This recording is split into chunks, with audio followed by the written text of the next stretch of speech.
wandered here not by chance, but because the unconscious has summoned you. Perhaps there is something within you, ancient and echoing, that recognizes the pattern.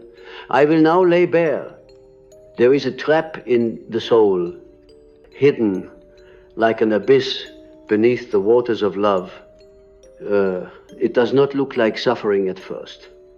In fact, it wears the mask of virtue. It calls itself compassion, selflessness, spiritual maturity. But I say unto you, beware the empath fantasy of saving the narcissist. For what masquerades as light may yet be the shadow's most cunning deceit. You see, in the dance between the empath and the narcissist, there is not merely a relationship, there is a myth unfolding. A myth so deeply embedded in the psyche that it transcends individuals and enters the realm of archetype. The empath believes they are the healer, the redeemer. They think, if I just love them purely enough, deeply enough, long enough, they will change. But this is not love. This is projection. The projection of the wounded healer archetype onto a mirror that reflects only itself. This longing to rescue is not born from strength. It is the voice of the inner child, abandoned, unseen, who once needed to be saved, but never was.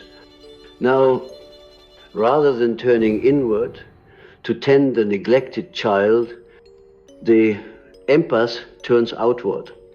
They seek someone broken, someone cold, someone selfish and grandiose, and in them they unconsciously seek reunion with the parent who failed to provide warmth, and thus begins the unconscious repetition compulsion, the loop of trauma disguised as destiny. Let me be clear, the narcissist too is a child, but one who has built a fortress around their wounds and crowned themselves king. Their grandiosity is not confidence but defense. It is the scar tissue of shame hardened into armor. But the empath does not see this. The empath sees suffering underneath the cruelty, innocence beneath the manipulation, and believes that their love will be enough to coax the true self from its prison. And so they stay and they suffer. But love, when it is rooted in projection, is not love. It is possession. The empath becomes possessed by their own fantasy of healing. They are not responding to the narcissist as a person, but to the archetypal image they have assigned to them, the damaged soul they must redeem. In this way, the empath becomes the savior, not out of enlightenment, but out of unresolved pain. And this is the trap. The narcissist is not saved and the empath is not healed. Both become prisoners of their archetypes, actors in a psychic drama whose ending is always the same collapse. I have often said, until you make the unconscious conscious, it will direct your life and you will call it fate.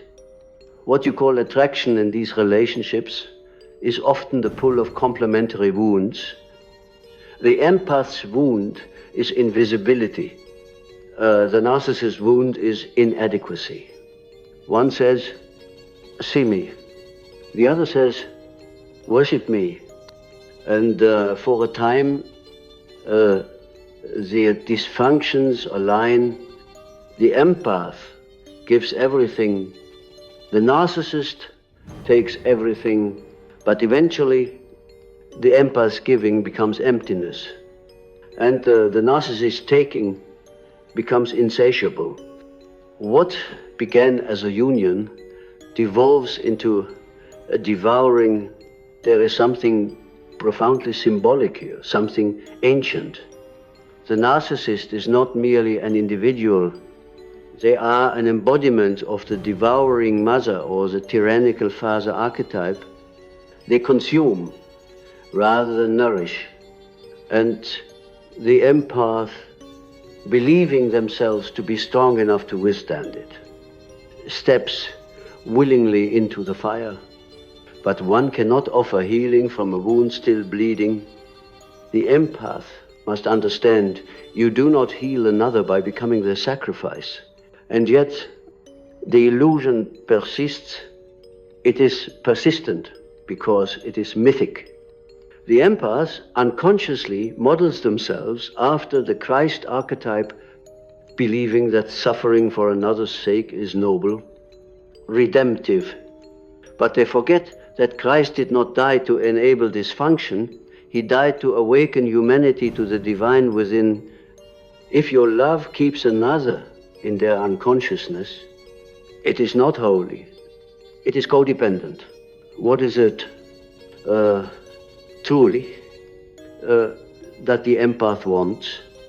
They say they want to heal, but what they truly want is recognition. They want their pain to be seen, understood, mirrored. But instead of giving this to themselves, they seek it in the gaze of someone incapable of providing it. The narcissist cannot see others. They only see reflections of themselves. And so the empath becomes invisible once again, repeating the trauma of childhood, not by accident, but by archetypal necessity. We are all governed by complexes, bundles of energy rooted in unresolved emotional experience. The empath-narcissist relationship is the collision of two powerful complexes, the savior complex and the grandiosity complex. They magnetize one another not because of love, but because of need. And this is where individuation must begin, the conscious separation from the complex. The empath must ask, what am I truly seeking? And why do I believe I must suffer to be loved? The shadow plays a cruel role in this union. The empath projects their shadow, their repressed selfishness, anger, power onto the narcissist.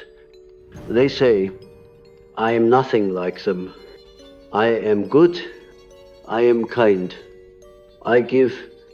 But this too is a lie, for there is aggression in the empath. Aggression they deny and disown. Their giving is not always selfless. It is a bid for control, for validation, for identity. And when the narcissist does not change, the empath grows bitter. Resentment festers beneath the halo of service. Do you see the trap now? The empath does not love the narcissist. They love the idea that their love could change them. And the narcissist does not love the empath. They love the attention, the supply. Each is using the other as a tool, one for significance, the other for adoration. This is not intimacy. It is enmeshment, and the soul suffocates beneath it. Dreams often reveal what the ego hides. I recall a patient who dreamt she was carrying a beautiful wounded bird in her hands. She wept as she tried to mend its wing, but no matter how hard she tried, the bird would not fly. In time, the bird transformed into a shadowy figure that devoured her arm. This dream speaks for all empaths. The bird is the narcissist, fragile, beautiful, damaged, but the fantasy of healing, it turns toxic. The wound becomes a vampire, and the price of clinging to the illusion is the loss of self. You must understand the desire to heal another cannot precede the healing of the self. Otherwise, your help is tainted by need, and your love becomes bondage. The true healer does not rescue their witness. They hold space without absorbing their love, without expecting change. This is the essence of conscious love, not the love of the ego, but the love of the soul. And now I ask you, who are you when you are not rescuing someone? Who are you when you stop identifying as the empath, the good one, the martyr? Do you even know? If not, then this identity, noble as it may seem, is a mask. And all masks must fall for the true self to emerge. The narcissist, too, wears a mask of power, certainty, charm. But beneath it is the wounded child, afraid of being small, unworthy, unlovable.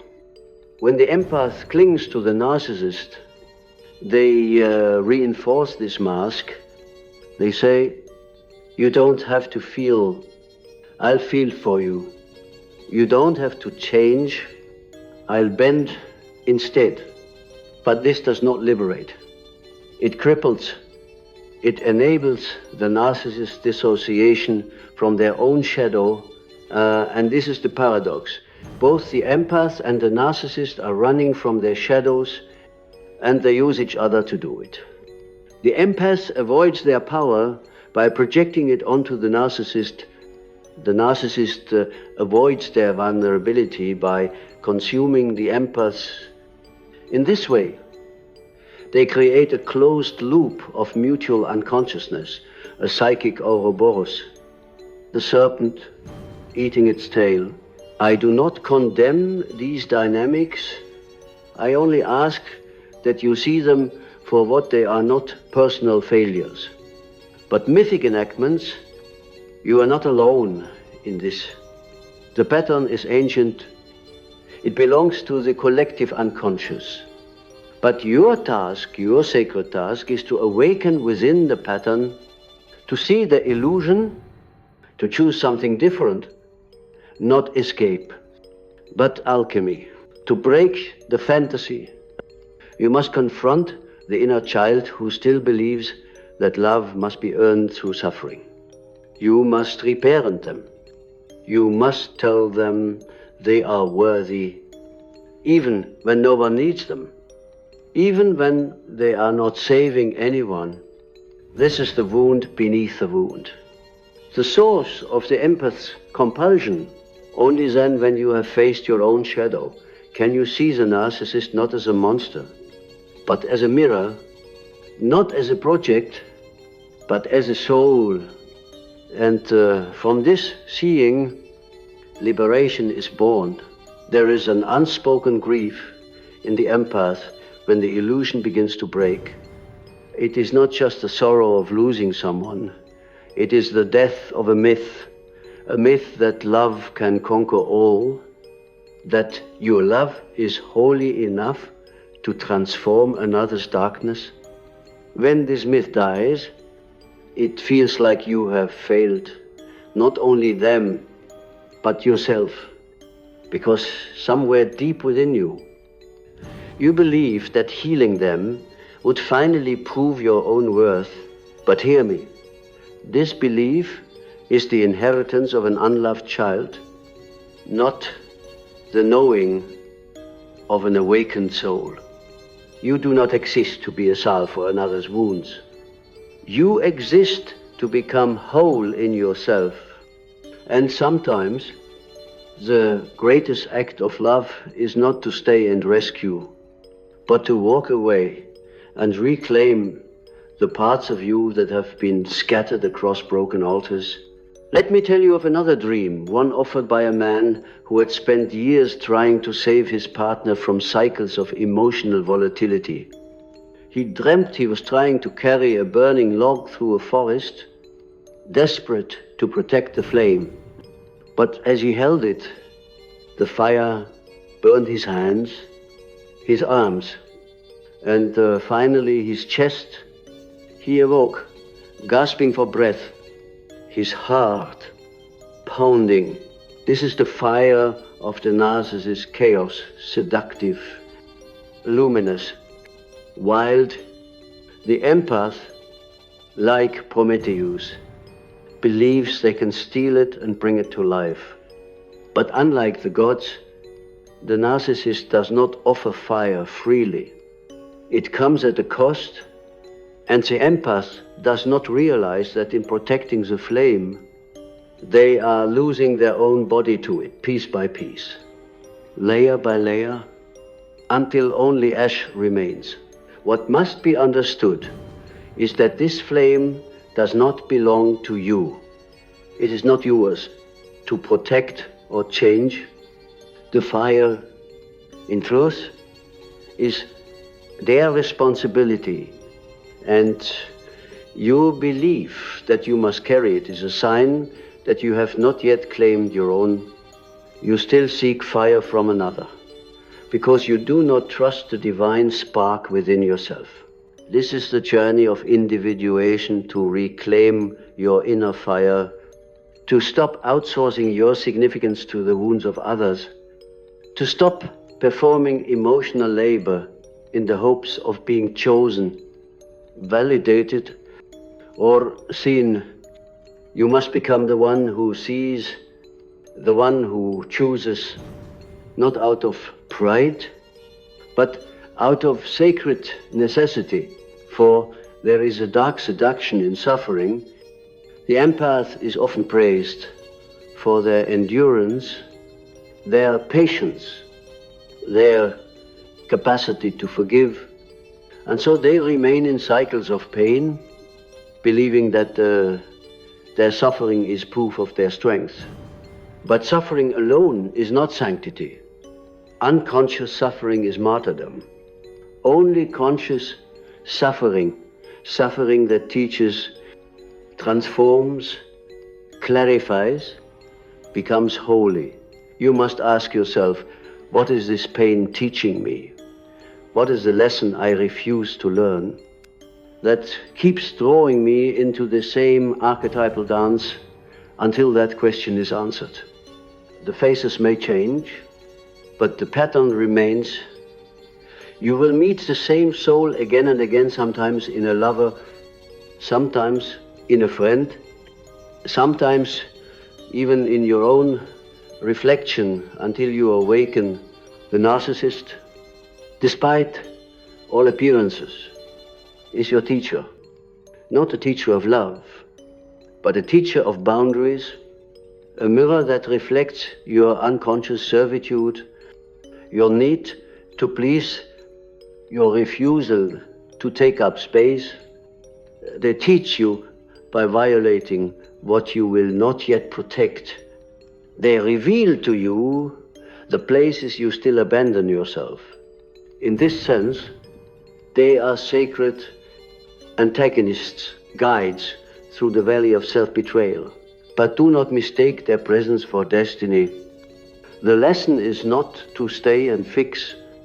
The lesson is to see and rise, to transmute the pain into power, to declare without violence, but with unwavering clarity. This is not love. This is my wound, trying to relive itself through you. And I choose another path. You must understand, the trap is not the narcissist. The trap is your belief that they are your responsibility, that your light can redeem their darkness. This is spiritual arrogance, masquerading as humility. No soul can awaken another against their will. And no amount of empathy can substitute for their own inner work. There is, in this archetypal pairing, a gravitational pull not unlike the moon's sway over the tides. The empath orbits the narcissist, like a satellite, drawn by invisible threads of unmet needs and childhood ghosts. But there comes a time when the soul must sever the orbit and find its own axis. The moon must return to its own gravity, otherwise the tides will rise and consume. And here we return to the symbol of the trap. In alchemical terms, This pairing is the nigredo, the blackening, the dissolution of false self. It is painful, disorienting, humiliating, but it is the necessary beginning. For before you can become gold, you must first become ash. The fantasy must die, the illusion must be burned. Only then can you touch the raw, molten core of who you truly are. You may ask, but what of the narcissist? Can they change? Yes, but not because you changed them. Only when they confront their own wound, when the mask becomes too heavy, when the grandiosity collapses and reveals the hollow within, can transformation begin. But this awakening, if it comes, must be their choice. Your presence will not catalyze it. Your absence might, you must choose yourself again and again in the face of your old programming that tells you to choose others. You must look your inner child in the eye and say, you are not broken. You do not need to earn love. You are enough as you are. And then, with trembling hands, you must begin the work of building a life not around fixing others, but around becoming whole in yourself. This is no easy task. The empath has built their entire identity on being needed, and so when no one needs them, they feel invisible, worthless. But this is the lie that must die. You are not here to be useful, you are here to be real, and reality is not always soft, or pleasing, or sacrificial. Sometimes reality is fierce. Sometimes it sets boundaries. Sometimes it says no. In the depths of the unconscious, the archetype of the savior is always waiting, and in every empath who cannot let go of the narcissist, the savior archetype is active, but when it is possessed by the ego, it turns demonic. It becomes the tyrant savior, the one who says, I know what is best for you. I will change you, even if it kills me. But this is not salvation. This is spiritual colonization. The true savior archetype, when integrated, knows the limits of its power. It does not impose. It offers. It stands in truth, even if the other turns away. It does not collapse into guilt, nor inflate into self-righteousness. It understands that healing is not control. It is surrender, not to the other's wounds, but to one's own truth. Let me whisper now to the part of you that is tired, not just physically, but psychically, the part that is weary from trying to be enough, to do enough, to love enough to awaken someone who does not wish to wake. That part of you deserves rest. It deserves peace, not just moments of quiet between storms, but a life built on inner stillness. But you must choose it. You must choose yourself. The soul is not nourished by drama. It is nourished by truth, by silence, by communion with the deeper waters. And every time you forsake your peace for the chaos of another's unhealed wounds, you abandon the temple of your own becoming. You are not here to be their mother. You are not here to be their therapist, their priest, their redeemer. You are here to become conscious. And consciousness begins where illusion ends. There is a strange grief that visits those who have built a life around fixing others. When they finally awaken, when they finally say no more, they do not only lose the person who wounded them, they lose the role that gave their suffering meaning, the role of rescuer, of savior, of saint in chains. And this is what frightens the empath the most. Not the loss of the narcissist, but the loss of the identity that suffering made sacred. Who will you be when no one needs saving? What will remain when you are no longer the one who absorbs the storm? These questions are not merely psychological. They are spiritual initiations. They strip you down to the bones of your being. They tear away the masks that made you lovable, not by essence, but by effort. And they force you to answer the most radical question of all: can you love yourself when no one else is watching? It is here, in this abyss of unknowing, that the deeper work begins.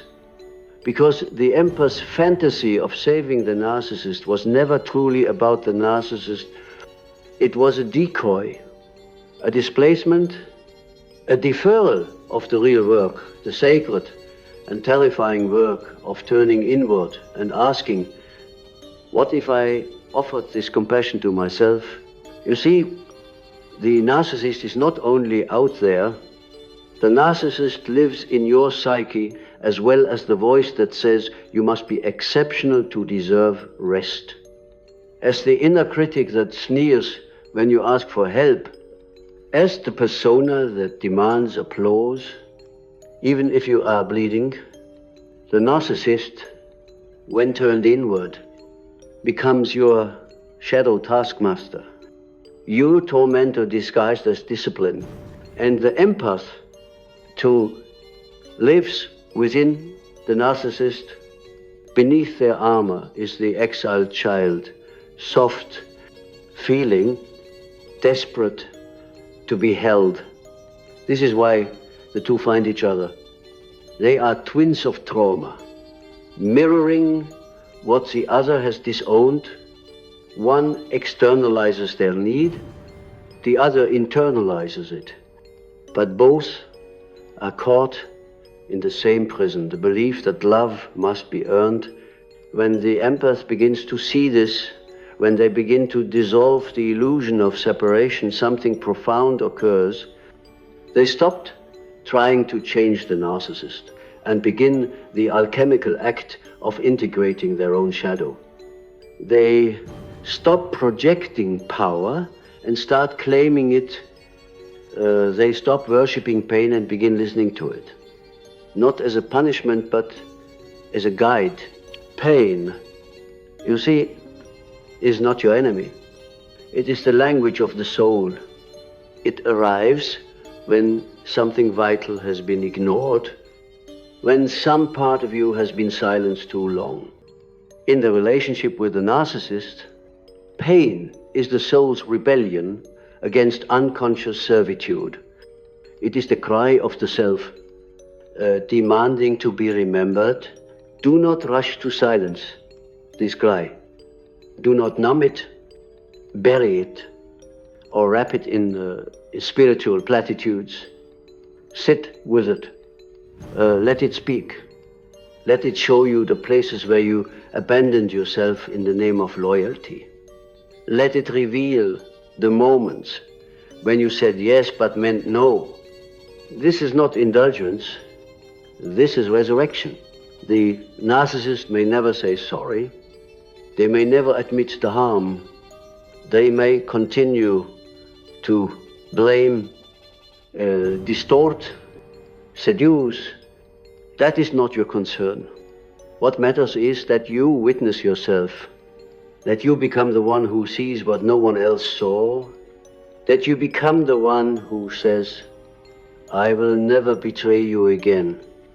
This is the essence of shadow work, not slaying demons, but embracing them, not banishing the wounded parts, but welcoming them home.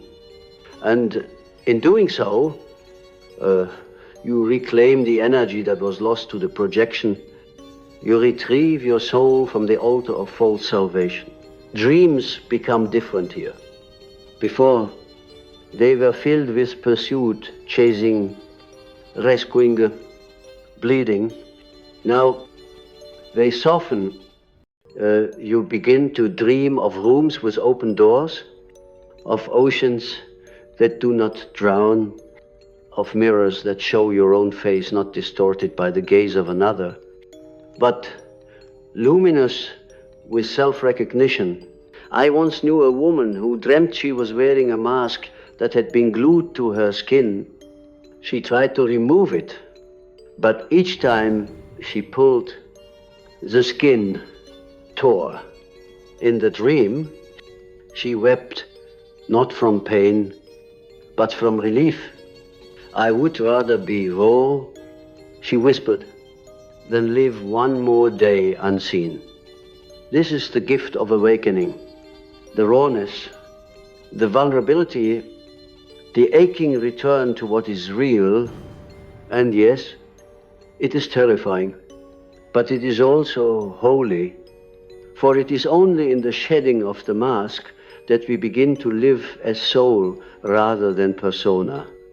And this is the only space where love can truly exist, not love that demands, manipulates, or performs, but love that simply is. The empath must remember this. You do not have to suffer to be worthy. You do not have to prove your value through endurance.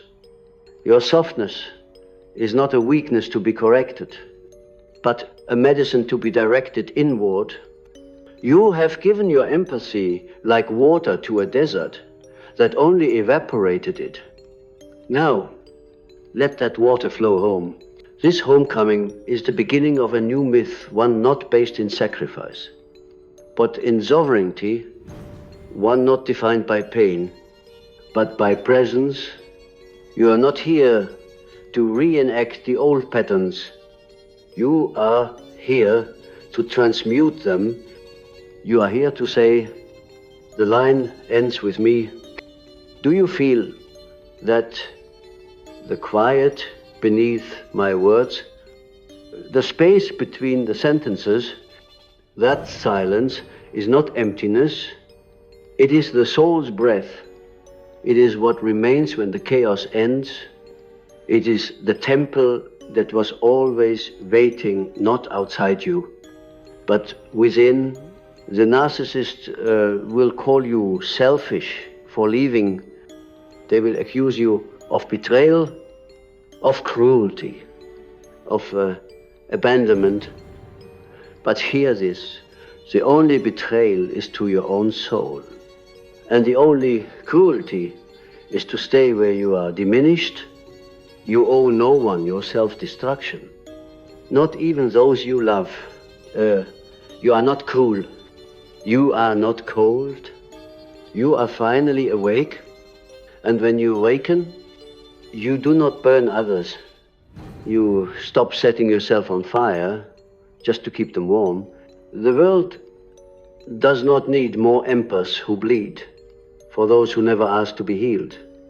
The world needs conscious souls, individuals who have transmuted their suffering into wisdom, their empathy into boundaries, their wounds into gateways.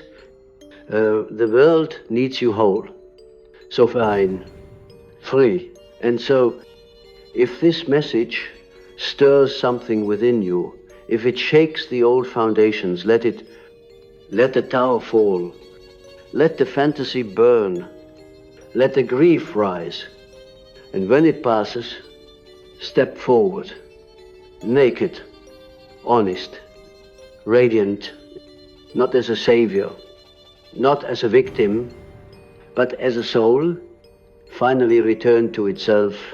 There is a moment in every awakening when the pain becomes so sharp, so total, that the psyche cannot run anymore. It falls silent. In that silence, not dramatic, but trembling, the old archetypes begin to dissolve. The savior, the martyr, the wounded child hiding behind the mask of the healer, All of them begin to fade like smoke rising from a fire finally extinguished. It is here that the self begins to speak, not in the language of the mind, but in the symbols of the soul. The self does not shout, it does not bargain, it simply reveals, and what it reveals is devastating and divine, that everything you thought you were was only a fragment, a costume stitched from your pain, and that who you are in your deepest core has never needed to rescue anyone to be whole. The path of individuation is not paved with perfection. It is paved with ruins, ruins of false roles, collapsed fantasies, shattered mirrors, and walking through them is terrifying. For a time, you will not know who you are. Without the pain, you will miss the chaos, like a ghost missing the chains that once defined its shape.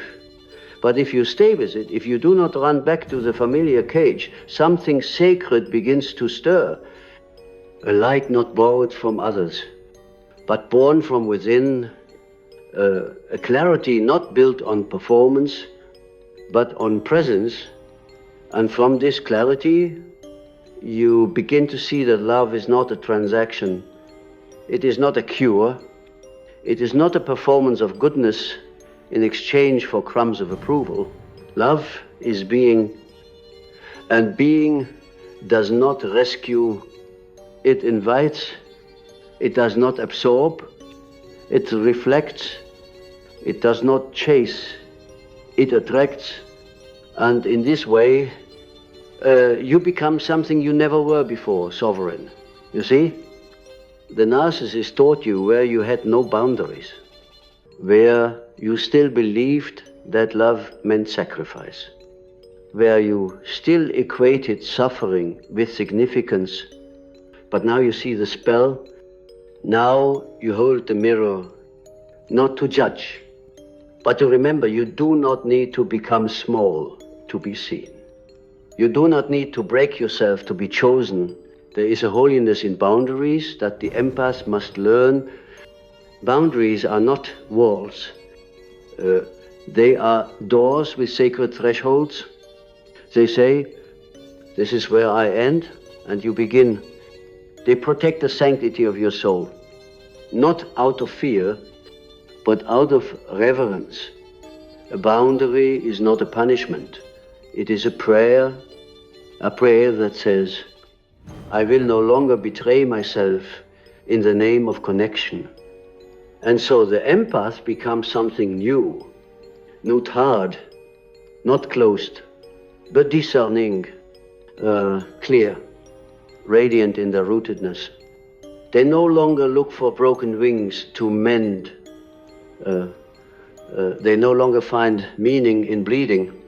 Instead, they become the medicine. They once tried to pour into others.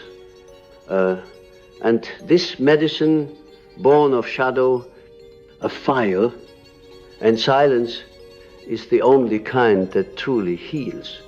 I tell you this not to harden your heart, but to soften it in the right direction toward yourself, toward the child who needed to be rescued and grew up thinking they must become the rescuer, toward the teenager who confused pain for love because pain was all they ever knew, toward the adult who still reaches for the same storm, hoping this time it will rain light.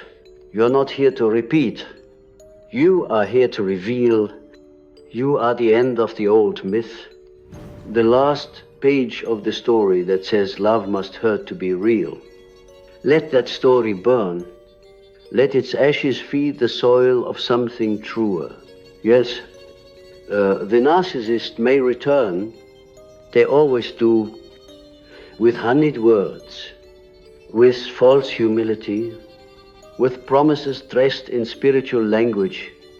But this time, you will see the spell before it wraps itself around you. You will hear your body speak not in words, but in sensations, tightness, dread, the ache of shrinking, and you will listen. And then, in the most sacred act of rebellion, you will choose peace over potential, reality over hope, self over sacrifice. This is not bitterness. This is initiation. You are not becoming jaded. You are becoming wise. The empath who no longer clings to pain becomes the mystic, the seer, the alchemist, no longer enamored by the drama of transformation in others, but devoted to the quiet revolution within. They stop waiting for someone to awaken beside them. They become the one who wakes up first, and then they walk on, not with contempt, but with clarity, and this clarity changes everything. You will begin to recognize those who speak your new language, souls who do not need saving, who meet you in wholeness, not in hunger, who ask not for your sacrifice, but for your truth. And with them, you will not need to perform love. You will simply rest in it. No more earning, no more bleeding, no more shape-shifting to stay close to someone who disappears when you need them the most. That was the old life, the one built on fantasy and fear. This new life, it is built on intimacy, true intimacy, the kind that begins with you. You will not be loved for how much pain you can endure. You will be loved for how alive you are when you stop enduring. Let this be the end of the trap. Let it unravel in your hands. Let the narcissist fade like a ghost who no longer haunts your dreams. You have nothing left to prove. You have no soul left to rescue but your own, and in rescuing it, you become something sacred, not a savior, not a servant, but a soul finally aligned with itself. This, my friend, is the beginning of your real life.